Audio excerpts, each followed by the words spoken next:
राजस्थान कर्मचारी चयन बोर्ड की ओर से 27 और 28 दिसंबर को ग्राम विकास अधिकारी भर्ती परीक्षा प्रदेश में 26 जिलों में इसका आयोजन होगा। परीक्षा में 14 लाख अभ्यर्थी शामिल होंगे। साल की अंतिम बड़ी परीक्षा में नकल रोकने के लिए बोर्ड और सुरक्षा एजेंसियां संदिग्धों पर नजर बनाए हुए हैं, लेकिन हैरानी की बात यह है कि सरकार नकल पर सख्त होती नहीं दिखाई दे रही है। करीब 2.5 महीने पहले 17 अक्टूबर को सरकार ने प्रदेश में नकल रोकने के लिए नए अध्यादेश लाने की घोषणा तो कर दी, लेकिन साल बीतने को है और अंतिम परीक्षा तक भी नया अध्यादेश लागू नहीं किया गया है। नकल अध्यादेश के तहत अनुचित संसाधनों का प्रयोग करना गंभीर अपराध के साथ गैर जमानती होता है। इसके अलावा सजा 3 साल से बढ़ाकर 7 साल का प्रावधान है। देश में सरकारी कर्मचारी अधिकारी की लिप्त पाए जाने पर बर्खास्त करने और निजी संस्थाओं की कार्मिक की लिप्तता होने पर संस्था की मान्यता रद्द करने का प्रावधान है। सरकार की ओर से अध्यादेश की घोषणा के बाद प्रदेश में ग्राम विकास अधिकारी भर्ती की चौथी बड़ी परीक्षा होने जा रही है। इससे पहले 23 और 24 अक्टूबर को पटवार भर्ती परीक्षा हुई थी। इसमें करीब 15 लाख परीक्षार्थी बैठे थे। 27 अक्टूबर को आरपीएससी परीक्षा हुई थी। इसमें करीब 6.5 लाख अभ्यर्थियों ने परीक्षा दी। दूसरी और 29 और 31 अक्टूबर को स्टेनोग्राफर की परीक्षा हुई थी और अब ग्राम विकास अधिकारी की 27 और 28 दिसंबर को परीक्षा होने वाली है। इसमें 14 लाख अभ्यर्थी बैठेंगे।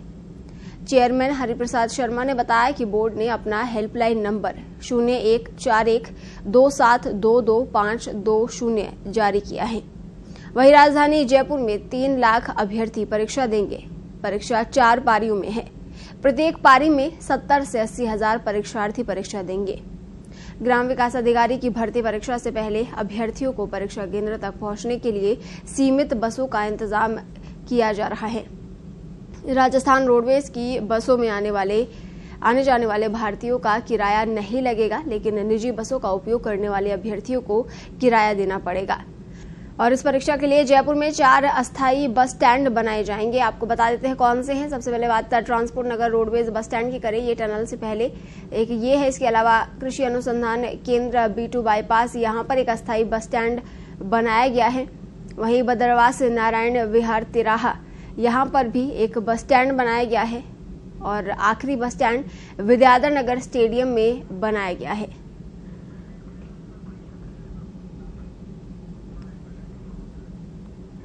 और इस खबर पर ज्यादा जानकारी के लिए राखी हमारे साथ फोन लाइन पर जुड़ी हैं।